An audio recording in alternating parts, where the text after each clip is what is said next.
Probably should get my wife to help me with this, but she got her own stuff to deal with, so just gonna do it. Okay. All right, so here's my second version of the feeder. I originally had 3 pipes here that I got from Nature's Always Right. Great guy down in San Diego doing chicken stuff, gardening stuff, and he had a design for some tube feeders.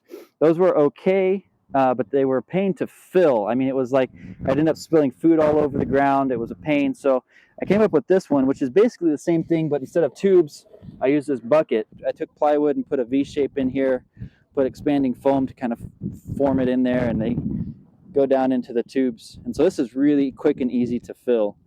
And this is what later inspired this other design. I used to have a 5-gallon bucket here. It was really ugly and it had a pipe going underneath there, which was nice. It kept the frost off of it, but it was super ugly. So I took that idea and I made this second waterer over here. Let me show you. This is my second version of the water. It's the same idea, the pipe coming out. I insulated it this time and it's been working great. I like it. I like the way it looks. It looks like an old rain barrel from the Old West, I guess, and really sturdy construction. But it's got 20 gallons of water, so it lasts for just a really long time, maybe 3 or 4 weeks. I come out and refill it. Usually the kids take care of it. I don't even notice. So this is version 2 of my waterer, and then, like I showed you, here's version 3. Chicken's already loving it. It's great. All right, I just want to give you a tour real quick of this before I fill it with water and food. Basically, there's a 20-gallon barrel of water up here, and I have that PV seed down here, and it tees off, comes over here, and on either side it's the same thing. And then I have 2 on there, so there's 4 all together, and they're insulated, so we don't get really harsh winters here. It probably only gets down to about 20 degrees Fahrenheit. So this is plenty of insulation to kind of knock off the frost, and in the morning when the sun comes out, it defrosts. So right here we have the feeder, and this holds about a 50-pound bag of feed.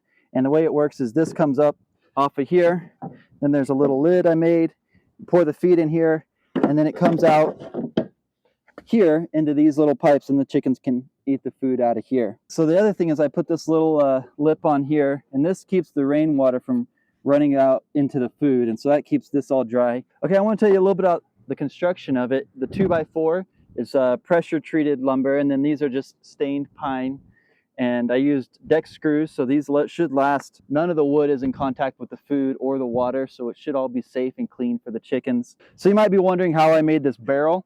It's just aesthetic, so it doesn't actually hold water.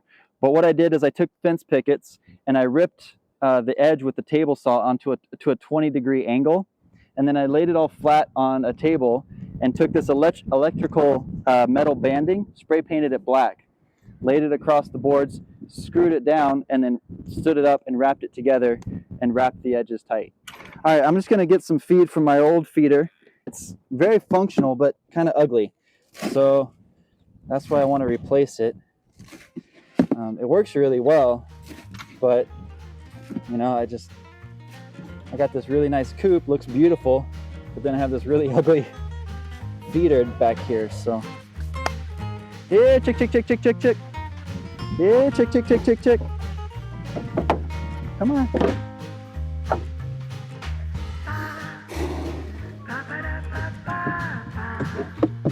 See if they figure it out. Come on. Yeah, barred rocks are always there first. Come on. Yeah, show the good people on the YouTubes how this works. What do you guys think of your new feeder? Pretty classy, huh? Yeah, they spill it, and then you put a little lip on that. Stop them from spilling it. And it works. How about that? Let's fill up the water now.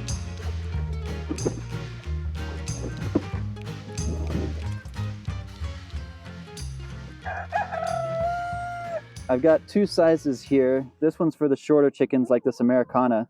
This is Fluffy Cheeks. You can see that she's just about the right size for that. They want it to be just a little bit above their head. All right, so you might be wondering how much this cost.